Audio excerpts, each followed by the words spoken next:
नमस्कार लाडक्या बहिणींनो. मित्रांनो, लाडक्या बहिणींसाठी जो काय आता आपण बघितला एक चांगला निर्णय सरकार मार्फत घेण्यात आला आहे. लाडक्या बहिणीसाठी आपण जर आता पोर्टलवरच आपण के-वाय-सी करणार आहे, अपडेट करणार आहे. परंतु जर मित्रांनो सरकारने आपल्याला कसं उल्लू बनवले ते पण तुम्हाला मी सांगणार आहे.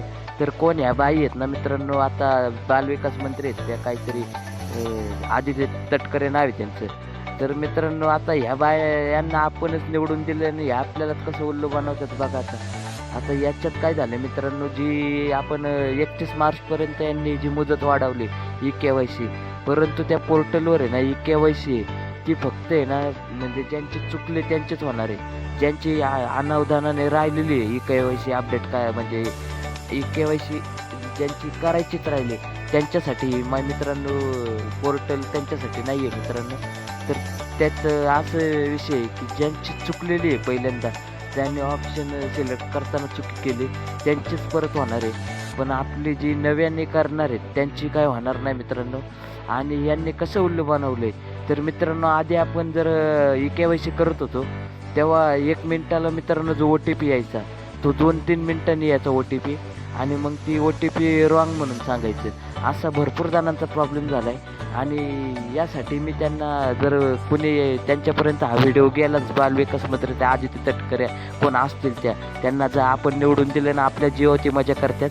आणि त्यांना मी एकच सांगतो, जर तुम्हाला खरंच लाडक्या बहिणीची एवढी काळजी आहे ना तर 31 तारखेपर्यंत 31 मार्चपर्यंत सगळी सरसकट जी काही जी खरंच ज्यासाठी पात्र महिला आहेत त्यांना के-वाय-सी करता येईल असं आपल्या पोर्टलवर करा. कारण जे अंगणवाडीत जर गेलो अंगणवाडी सेविका के-वाय-सी तयार करायला नकार देत आहेत, त्यांना काही पगार नाही आणि त्यांनी का करावं ना, कारण त्यांना अंगणवाडीत ती पोरं सांभाळणार का तुमची के-वाय-सी करणार. तुम्हाला जर एवढी काळजी आहे तर तुम्ही पोर्टलवर चालू करा, जेणेकरून लाडक्या बहिणींना चांगलं तुमच्याकडून खुश होत्या लाडक्या बहिणी आणि परत तुम्हाला मतदान करत्यान. नाहीतर तुम्हाला घरी बसवायला लाडक्या बहिणी काही पुढं माग बघणार नाही. तर एकच मला सांगायचे तुम्हाला 31 मार्चपर्यंत जी काही मुदत आहे ती वाढव. 31 मार्चपर्यंत तुम्ही सरसकट करा, जेणेकरून सगळ्यांना याचा लाभ घेता येईल. 1 महिना काय चालू ठेवलं नाही काय तुम्हाला घरातलं पैसे काय तुम्हाला द्यायचं नाही ती. पण ज्या खरंच महिला पात्र आहेत, ज्यासाठी योग्य महिला आहेत त्यांना त्याचा लाभ घेता यावा एवढंच मला सांगायचे. कारण मी काल मला काही हा व्हिडिओ बनवायची एवढी हौस नव्हती, पण मला काल एक अत्यंत वाईट गोष्टी घडली माझ्या बाबतीत. मी असंच बसलो होतो मित्रांनो एका आमच्या इथे. आता मी कंपनीत जॉब करतो, मला काही एवढंही नाही आहे लाडक्या बहिणींचं वगैरे. परंतु एक आजी आली होती मित्रांनो सांगच्या पुढे पुढे आणि तिचा मुलगा काही दिवसापूर्वी एक्सपायर झालेला आणि ते आमच्या गावात राहतात. गावात राहतात मित्रांनो. ती एक दिवस असं झाला त्या आजी आल्या माझ्याकडे आणि म्हटलं मला बॅलन्स चेक कर. तर बॅलन्स चेक करताना त्यांचा मोबाईल नंबर वगैरे काहीच नव्हतं तिथे. आता त्यांनी काही के-वाय-सी वगैरे काही अपडेट केले नाही आणि त्यांना काही त्याचा हप्ता बी आला नाही. आणि त्या मला म्हटलं हप्ता आला आहे का चेक कर. म्हणून मी त्यांना घेऊन पुढे पोस्ट ऑफिसमध्ये गेलो आमच्या गावामध्ये. आणि पोस्ट ऑफिसमध्ये गेल्यावर मित्रांनो त्याच्या अकाउंटमध्ये -4 रुपये होते मित्रांनो. म्हणजे त्यांनी जी काही रक्कम होती पहिले आली ती काढलेली होती आणि त्याच्यावर -4 रुपये दिव्यांचा स्पष्ट आलेलं आहे मित्रांनो. आणि मग मी विचार केला की मी त्यातले माझ्या पदरचे 1,500 रुपये टाकले आणि त्या आजीला दिले. परंतु मी सारखंच नाही देऊ शकलो त्या आजीला.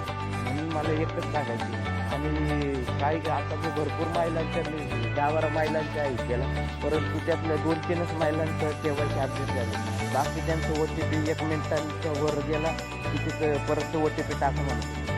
तर असं भरपूर जणांचा प्रॉब्लेम झाला. आणि त्यामुळे मी त्यांना सांगतो तुम्ही आहे ना ही के-वाय-सी 31 मार्चपर्यंत का होईना की खरंच त्यासाठी पात्र महिला आहेत त्यांच्यावर हा अन्याय होतो.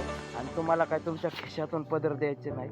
जे काय ती तुम्ही परत 31 मार्चपर्यंत याचा विचार करून परत एकदा पोर्टलवर चालू करावं. कारण अंगणवाडी सेविका याच्यासाठी तयार नाही आणि त्यांनी काय काम करायचे पोरं सांभाळते तर तुमची के-वाय-सी अपडेट करत बसते. त्यासाठी मी कृपा करून सांगतो की जी काय पोर्टल आहे ती 1 महिनाभर चालू ठेवा, जेणेकरून ज्या पात्र महिला आहेत त्यांना सगळ्यांना याचा लाभ घेता येईल. आणि जी खरोखर यासाठी पात्र आहेत त्यांना आपल्या घराची परिस्थिती काही करणार.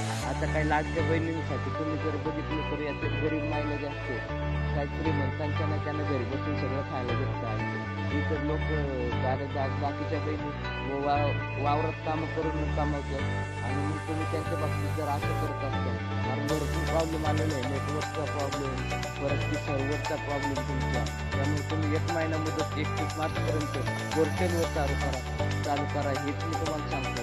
आणि मी थांबतो मित्रांनो, हा व्हिडिओ थांबवतो. आणि हा व्हिडिओ आपण काही प्रसिद्धीसाठी तयार केलेला नाही, त्यांच्यापर्यंत पोहोचला गेला पाहिजे, जेणेकरून ज्या लाडक्या बहिणी आहेत यासाठी पात्र आहेत त्यांना सुद्धा याचा लाभ घेता येईल. कारण जे अपात्र काही फ्रॉड वगैरे केलं असतात. परंतु मित्रांनो, काल माझ्या मनाला अतिशय वाईट म्हणजे वाटलं. त्याच्या आज मित्रांनो पैसे आले नव्हते, मी पदर 1,500 दिले, कारण मला बाजावलं नव्हतं. आणि त्यांची काही घरची परिस्थिती आता त्यांची पण वय झाली होतं, त्यामुळे काही त्यांना वावरात वगैरे कामाला जायला 1,500 यांची येत होती. त्याच्यावर त्या माणसाला दोघं नवऱ्याला त्यांचं मुलगा आपल्यामध्ये वाढलेला आहे, एक मुलगी आहे. मुलगी कुठेतरी कवर होईल.